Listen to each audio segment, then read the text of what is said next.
So you've got a bird of prey. Now where on earth do you fly it?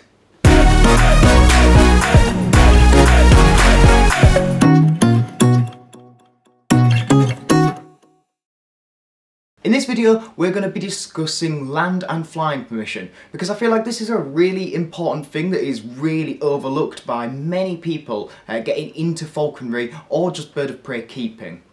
Firstly, let's discuss some issues that I have seen people in the past have when they get themselves a bird of prey before they have found a proper place to fly her. Many people get themselves a hawk and think that they can find a place to fly her at some point afterwards. And the danger with this is that it can take time to find a good place, and so people either start flying her in the garden or in public places.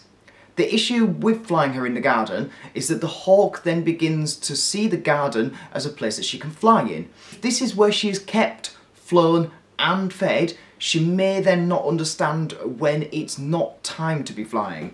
And this can result in a restless hawk. If she's free-lofted, she may end up sort of thrashing herself all around the aviary trying to get to places she has been while she's flown. If she is tethered, she may end up just constantly baiting off the perch all the time and off the glove when you're trying to carry and walk around with her. And then another issue is that she may start to become defensive and aggressive, as this is also where all of her food is. And I like my hawks to be able to distinguish between the garden and the flying permission. All of my birds understand that the garden is a no-flight zone, and they wait to leave the glove until we are out in the field. To prevent this and have more space, some people end up flying their hawks in public spaces. And while the laws are very sort of vague and iffy about this kind of stuff, and you will probably get away with it, it's not something you should be practicing. Flying in a public space comes with far too many risks, and it doesn't give falconry and raptor keepers the best image in the eyes of the public. Public spaces often have lots of people present, and while I think that falconry and keeping birds of prey isn't something that we should be trying to hide from the public, I think there is a right and a wrong way to go about it. And by turning up to the local park and releasing a hawk is not the way the public should be visualising falconry. It can become dangerous towards people, including children, especially with a young or new hawk in early training. When you add on other things present, like dogs and cars near a road, one of three things could happen. Either your hawk will become frightened and stressed and attempt to fly away, getting herself into even more danger and ruining the whole training session and trust between you and her. Or she may have a confident and somewhat calm sort of nature, thinking it's okay to fly to other people or dogs. And people will not understand this, and then they'll panic and freak out, or a dog could easily come running up to her and then everything goes wrong. Or likely the worst case scenario is that she starts to become aggressive and then starts attacking people or dogs, and this is just not good for anyone. Quickly before we move on, make sure you leave a like and a comment on this video, it really helps the performance. And once you've finished watching this, head over to our TikTok and follow our page, where we are trying to grow that page, partly because TikTok can now be monetized, and it means if it earns money then I can put more effort and time into making content here on YouTube and on TikTok. So go and watch and like all the videos and try to leave a comment on as many as you can. And to say thanks, I'll continue making videos just like this one. So moving on, it's important to have proper flying permission on private land. But where are you supposed to be looking for, and how you actually acquire that land? The land you fly your hawk on very much needs to be matched to the species you have and what you actually want to achieve with her. It makes no sense acquiring permission to fly in a big set of woodland if you have a falcon that requires a nice big open space. The ideal permission will have a nice mix of open land, hedgerows and wooded areas, giving you the freedom to fly whatever species you have in whatever style they naturally fly in. But just like the public spaces, there are risks you need to look out for. You need to try to keep away from roads. Once the hawk is loose, she can go wherever she likes. and we can't teach them how to behave around moving cars or how to cross the road. And we've probably all seen that really awful video of the falconer releasing his falcon that immediately just flies over to the road and gets hit by a large truck, which is devastating to watch. Another risk is pylons and electricity wires and transformer boxes. One thing that really frustrates me about the British countryside is that these seem to be all over the place. Thankfully, the main field I fly my birds in doesn't have any in sight, but they are present in other areas of my permission. And this does tend to be more of a risk to some species than others, larger birds such as the eagles and really fast flying birds like the falcons. But it's best to just try and avoid these areas no matter what species you have. Another risk is bodies of water. This may sound strange, as there are ponds and lakes all over the place in the natural world, and there isn't constant floating corpses of wild birds of prey in them, but as a captive bred animal that has been raised in an aviary or in a house if it's an imprint, then trained on a creance, she has never come across a body of water until she has. And birds of prey can't swim. They're full of air sacs, and therefore they float, but is this really something you would like to test? I certainly wouldn't. There are multiple little streams across my permission, and Peggy, my Harris hawk, often likes to go for a dip. I'm very thankful that telemetry is waterproof enough, but I don't like how often I have to find out how waterproof it is. And then this leads on to another risk: local wildlife. Here in the UK, avian influenza or bird flu is becoming more and more a problem, and while I don't have any scientific evidence to back this up, I think it is the result of two things. Not that long ago, not many people paid much attention to avian influenza, and in recent years it has come sort of more under a spotlight, and with the government bodies like the APHA, the Animal Plant and Health Agency, keeping record and asking people to report cases, I think it looks like there's a much bigger issue because we're actually just paying attention and learning the extent of it. The second reason, in my opinion, is climate change. Avian influenza is typically brought into the UK through migratory birds. And we know this because we can now track the migration routes as well as the cases of avian influenza. As an extremely basic example, places like Manchester are largely protected and don't see many cases because migratory birds have no need to cross the Pennines. But places like Norfolk on the east coast tend to have very high amounts of cases. As the climate is changing, so does the migratory behaviours of animals.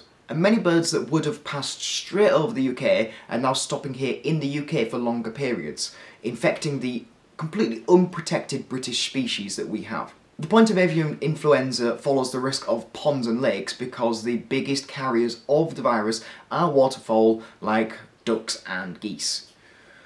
Local wildlife doesn't just pose a risk of disease, you also need to be mindful of other predators, particularly wild birds of prey. Obviously you are not going to be able to avoid every wild bird of prey.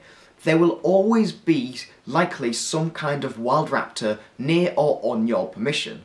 So, it is something you have to accept, but it's good to be mindful of them.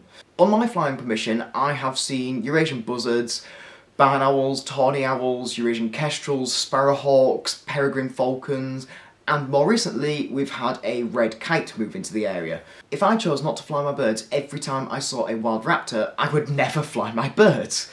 However, the wild kestrels have bred in the same area, the same tree, for years now, so when it gets to breeding season I just avoid that tree. And the same for the buzzards. There's a little group of trees that I'm pretty sure is the buzzard's version of a block of flats that seems to have multiple pairs all on different branches. So I avoid these trees during the breeding season as well. Another important thing to keep in mind when looking for permission is other falconers in your area. You should not be approaching land that another falconer flies their birds on. It is just straight up rude. Falconers get really defensive over their land, and for good reason. You don't want to be out and about with your hawk and suddenly bump into another falconer who also has a loose hawk, because this could just end in absolute disaster. Another side comes down to the respect for the landowners. Falconers do their best to look after their permission, and this involves following the landowner's rules and keeping them happy. As an example, I would be really annoyed to find out that another falconer had been on my permission, made a big mess, left gates open, disturbed livestock. It's disrespectful and could potentially cause the landowner to just say nobody is allowed on the land, so then I wouldn't have anywhere to fly my birds. So be respectful to other falconers and landowners. Let's talk about what you are using the land for. If you have no interest in hunting with your hawks and have them just for fun, as long as you've thought about everything that's already been said and discussed, then you're set up. Off you go. Have fun. However, if you are planning to take part in actual falconry, you need to have your land set up for this. Earlier I mentioned an example of it being useless acquiring permission in woodland if you have a falcon. Similarly, it's useless acquiring land where the only present quarry is rabbit if you have a peregrine falcon, because a peregrine is just not going to be good at hunting rabbits. Any species of raptor can be very versatile with the quarry, and if you aren't too fussed, as long as it's within your bird's realms of capability, again, you're all set. But if you're dead set on hunting hare with a goshawk, there is no use flying her around a grouse moor. There are a couple of styles of hunting you can do, which I have mentioned on the channel before: pursuit and game hawking. I won't discuss them in detail on this video, but you need to make sure that your permission is set up for the style of hunting you want to do, with the correct quarry as well. The majority of the British countryside is littered with corvids, ideal for pursuit falconry with a falcon, but what if you want to hunt game birds? It's not the end of the world if your permission doesn't have the quarry you want present. You may be able to introduce it yourself. Providing your landowners are happy for you to do so, you can set up release pens and feeding stations for a range of game birds, including pheasants and partridge. It's an extra expense and work on your part, and it takes time to set up and manage it properly, but it is possible. It's then important to look after the quarry. And I know it sounds weird saying that to a hunting falconer, but if you don't look after the prey, then you're not going to be doing a lot of hunting.